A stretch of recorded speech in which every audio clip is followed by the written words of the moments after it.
Hey, and welcome, msKIRAspeaks.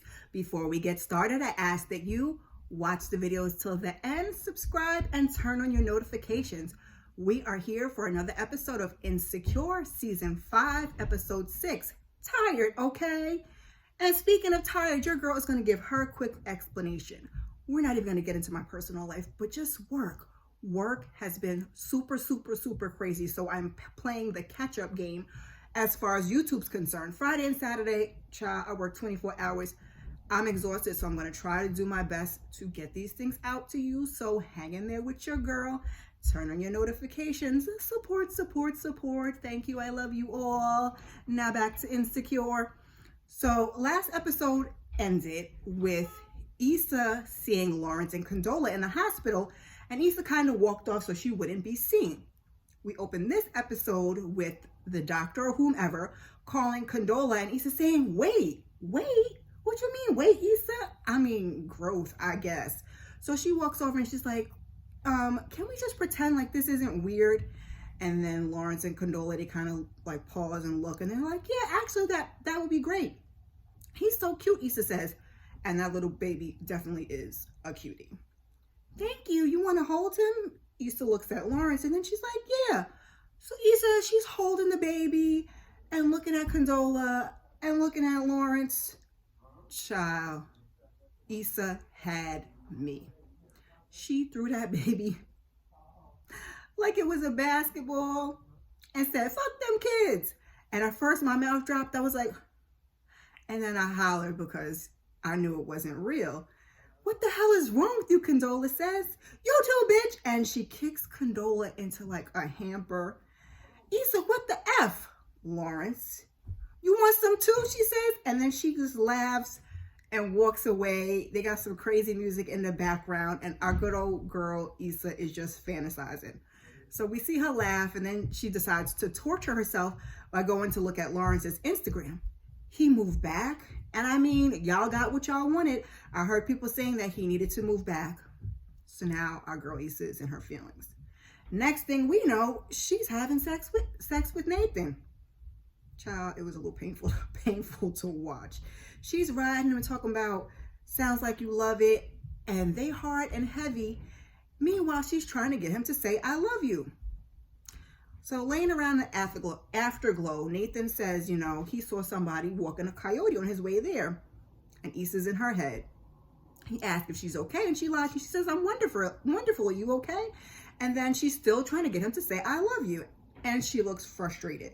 So now we're at the barbershop, and Suge is late. He has 2 clients waiting, and one of them has been there for 45 minutes. Nathan says, this fool is always late. Mo says he stole his lunch out of the fridge and lied to his face while he was still eating it. Eric ain't tripping. He says he had James Harden come through the other day. Nathan and Risha are both complaining about him. But Eric says, you know, he's a good barber. He's good for business, period. So who owns the shop? If y'all know, put that down in the comment, because for some reason I can't remember. So the one guy says, you know, somebody needs to hook him up. He's been there so long, his girl's going to think he's cheating. So Nathan says, you know, I'll take him. He'll take the heat. Indeed, you will. And everybody knows that's a no-no. So Issa's at the hospital, and she's still supporting Molly, and I love to see it. She bought food for the family. For Mr. Carter, she's got his jerk chicken plate. And for Jerome, some mac and cheese with cashew cheese. I don't know why he hates things that taste good. I thought the same thing. And he's like, Dr. Sebi says cow cheese is toxic. So Issa is looking for Curtis, Molly's other brother, and Dad says, you know, he and his wife Kim are parking and they're on their way in. And Issa's like, I'm just going to wait to give him and that woman their food. Damn, Issa. So Molly calls to check in, and apparently she's called 3 times. Or this is her 3rd phone call. She is at the work retreat, and she and Issa, she thanks Issa, and she wants to know, have there been any changes? And she's stable, no changes. And Molly's feeling guilty because she's worried that she may never wake up and that she's going to miss her mom's last moments. So Issa tells her, listen, that's not happening, and your mom knows that you love her. And then she jokes about the family not even missing her. And again, it's good to see these 2 ladies being there to support each other. So Molly's brother Curtis comes in, And she runs down Issa runs down the food she's bought him. And Molly's like, stop trying to sleep with my brother. He is married with a child. Issa's like, I'm not. And then Curtis is like, Curtis going to say, come, quick, give me a hug before my wife and kids show up.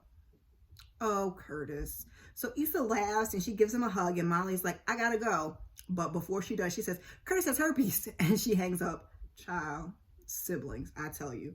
So Issa and Koya, they are on their business-ish. They walk into a shop and they meet with Anthology Collective. Was that Brandon, the guy? Was that Brandon from Black Lightning? And I think he was on my blog too. If I have the right guy, let me know in the comments. So they're talking about the Black Art Walk, and it's featuring all Black artists, and she runs down the lineup while Koya's like hyping her up like she always does. So she tells them it's sponsored but not by Nothing But Water, and they want to make them the face of the brand. So one of them says, the Block, where I know y'all from? And they're discussing how it could be good marketing. And then the head dude, the Black Lightning guy, I think he is, I can't remember what his name is like, you did that museum thing with Crenshawn. So Issa and Koya, like, they're hyped, they're like, yeah, they be knowing us. But the two were just excited about marketing. They sit down. And then they're like, I don't know if this is for us. And Issa's like, oh, what can I do to turn it around? And he's like, I'll think about it. So we know that's a no, thanks to Crenshawn. So Molly's at her retreat and she's checking in on her mom. And I think it was Torian was like, I know you're not working. No, I was just about to take a group shot. So Molly and BJ, they're the newbies. And one of the ladies says that they like to play first impressions with the newbies. They're like, oh, this feels like a setup. So Molly says when it's her goal, she says her impression of Hayward is that they didn't really rock well like that. Accurate, one of the ladies says, and then they joke, hey, you guys ever thought about using DocuSign? This is them mocking Molly. My last firm had a milk steamer. Girl, if you don't take your ass down to Starbucks like the rest of us, was I that bad, Molly says? And they're like, yes, but we love you now. Which is also good to see because it was definitely a rough start for Molly, but the Black firm always seemed to be like a good fit, in my opinion. So they play another game and they're taking shots, and next thing we know, it's the next day. Molly's waking up in her bed to her alarm with her shirt half off, looking possibly hungover, and there's a mini bottle of liquor on the bed with some candy and a watch. So now she makes her way on down the stairs or to the whatever counter. She's looking for something sweet. She sees the group. She's got on a cute little sweatsuit like she always do. And they're like, hey, party animal. So she comes on over. They're like, look, look like you need a crab cake. And they're like, she's like, I'm sorry, I missed the morning activity. And the girl was like, oh, don't worry, just trust falls. And somebody had dropped somebody, child. They said she ain't gonna never trust anybody. So Molly, inquires about the watch. She tried to make it seem like it wasn't her room. And Torian's like, it's his. She's like, did we? Couldn't believe she asked that in front of them. He's like, absolutely not. So one of the partners was like, oh, you don't remember? And they're like, no, don't do it. So she pulls out her phone. Molly is twisted and twerking, and poor Molly looks mortified to watch herself. And, I hope the group looked at this as like positive as her letting her hair down. Being vulnerable, being comfortable is a phrase because Molly's hair is super cute, short anyway. And that they're not turning their nose up at it. So Issa goes to see Crenshawn bearing gifts, brownies that is. And everyone in there, they're giving her the side eyes. So she goes to the back. The one guy makes a joke. They kind of all leave. And then Crenshawn and her get a moment alone. And she says, they've had some miscommunications to Crenshawn's like, and so, what did I do? Well, perhaps the social media stuff, Crenshaw, and that was a bit much. So Issa says, she probably should have, handled the MBW situation differently, but she wants to put it behind them and she wants to work with him again, but he stops her and he's like, you were more concerned with your bag than his art. So she admits that, he admits that he popped off on the gram, but instead of apologizing, she slid into his DMs with the bullshit. So, he figures she needs something, and she says, keep dragging me and it's impacting my ability to help the community. So they have some back and forth, and he recalls her. They went to some place called Skies, and they were vibing and they were talking about culture, how they want to shift the community, just all other kinds of positive experiences that made him take a kin to Issa. She was tired of driving Lyft. They all, had similar stories and experiences to share. They were in the mud, He says he was inspired, but what she did with MBW was effed up. So he's like, you didn't have my back. And he tells her that she has to own her choices. Not the last time we'll hear that. So he's like, I started a sweatshirt line, pulls out the sweatshirt, Integrity, inspired by Issa. Shots fired. So Issa says, I'm taking my brownies back. He's like, go ahead, because them brownies wasn't hitting anyway. So we're back at the shop. Everybody's there except for Suge. No one is surprised. Eric defends him as per usual and says he'll be there soon. So when he comes in, he's like, what's good? They're like, they're collecting rent. And Suge's like, oh, Nathan got mine. Nathan's like, what? He's like, since you want to steal clients, you got it. And then Nathan's like, I was trying to help the shop so you didn't lose, and help you and the shop so you didn't lose a client. And Suge says, he's foul, and Mo and Risha, they start voicing their issues with him, and Eric tries to diffuse the situation yet again. But Suge says this, they didn't have this problem until Nathan got there. And he says, I bring in celeb clients, and Risha's like, they just want him to play his part. And then he says something about bringing Wu-Tang so they could all eat, but now forget it. And Nathan's like, okay, cool, stop with your wine. And as soon as he says that, he calls Nathan crazy. He's like, this is who y'all want to listen to? What the F you say? Stop worrying about me and worry about your own bipolar ass. Too far, Suge. That's why you can't tell people things. That was just way below the belt. Like, totally unnecessary. I was kind of in my feelings about that. And I'm not bipolar, but everybody's got a little, need a little self-care, a little mental something. But perhaps not. Let me not get on my soapbox.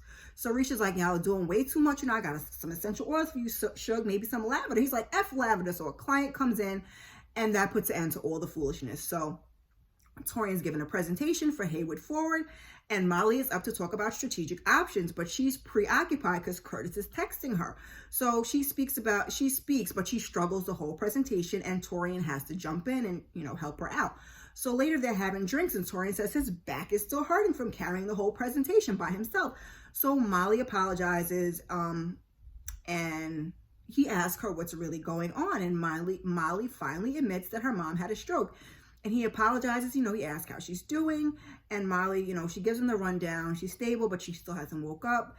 And then Torian,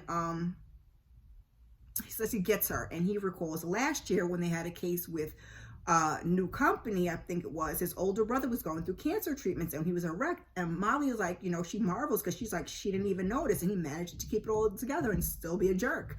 And he says, work cannot matter more than real life. Child, he spoke to me. Why do we do this as Black people? We know that work will replace you in the blink of an eye without so much as a second thought. Yet we know we have to work 10 times harder. So we prioritize sometimes when we shouldn't. So he tells her, we're on the same page. If you ever need anything, and Molly says, she appreciates it. Thank you. And it, feels good just to get off her chest. And they realize they've never even talked personal anything. And he didn't realize she had a family. And she was like, he said something about a cat. And she said she had a dog named Flavor Flav. Now we go on to Issa, and she's getting something to eat, and then she turns around, and Condola's standing there. Looks like we have the same taste, Condola says, and she wants to thank her for giving up and handing Lawrence back to her on a silver platter. He moved back for me, and we are doing great. Issa's like, yeah, I'm happy for you guys. And Condola laughs, and she flashes her super size blind your eye engagement ring. Yeah, we're engaged. And it's not the little mall ring that he bought you. Lawrence has a new job. He makes $1 billion a month. She says he grew 2 inches too. So that long stroke is extra long. And Condola's food is ready. And even though Issa got there first, she goes on up and she's like, winners go first. And then she turns around and she kicks Issa into like a whole bunch of garbage bags and says, own your choices. Of course, our girl Issa, she's daydreaming yet again. So Molly's in her room when her brother Curtis calls, and she's bombarding him with questions. She's like, shut your big mouth. I have good news. So he puts, because he's on a FaceTime. He puts mom on and she's not talking, but she's up. So Molly's almost in tears. She's happy. She says hi. She tells her she loves her. And Curtis is like, listen, the doctor says it's still a long road ahead, but she could go home as soon as tomorrow. So Molly's happy and she wants to rush back. He's like, we got it. We'll see you at the house when you get back, which was, I think, like the next day. So then Torian knocks on the door because he's got a swag bag for her. So she hugs him so tight and he asks her if everything's okay. So she basically tells him what happened. Mom woke up, it's all good. He's so happy for her. And then they kind of share this long look with each other. And I thought there was going to be a kiss, but no. And I actually think that Torian will be a really good match for her. What do you guys think? So then they have some awkward conversation about mugs. And our last scene is Issa and Nathan. Issa's home with the food, and she shares that, she had some work drama, but Molly's mom woke up, and he's glad to hear that. And Issa's like, I seen the coyote dude. So she asks how he's doing, and he says, he may be done with the shop. He can't trust him. It's too much drama. So she looks confused, and he says maybe LA ain't the right fit. So she's annoyed, and she brings up saying I love you, and she got no response, and they never discussed it. So he tries to blow her off, and she tells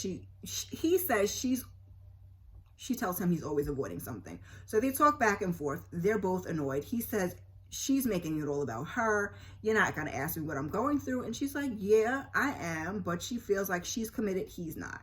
He calls it dumb, and she says he's defensive. He calls her inconsistent, and here we go. You crying in my mouth 1 minute, telling me you want me the next, then you want to take things slow. Now you're telling me you love me. What do you want from me? You're all over the place. Issa's like, let's just drop it. So she goes in the other room, gets her food, sits back down to eat. She's just sitting there staring, and that's where we end. Issa, girl, I might not never. You're not about to read me and then we drop it and I just eat. I mean, pot, meet kettle. Nathan's talking about Issa when he is also inconsistent, which is part of the reason why I did not want to see these two get back together. How are you guys feeling about Issa and Nathan? Please, please, please put that in the comments. What else did I have to say to y'all before I get out of here?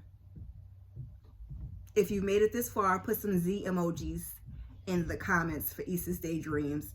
I hope that you'll come back and join me for episode 7. While you're here, check out some of my other content. Thank you. And before you go, like, subscribe, and share. I appreciate you. Peace.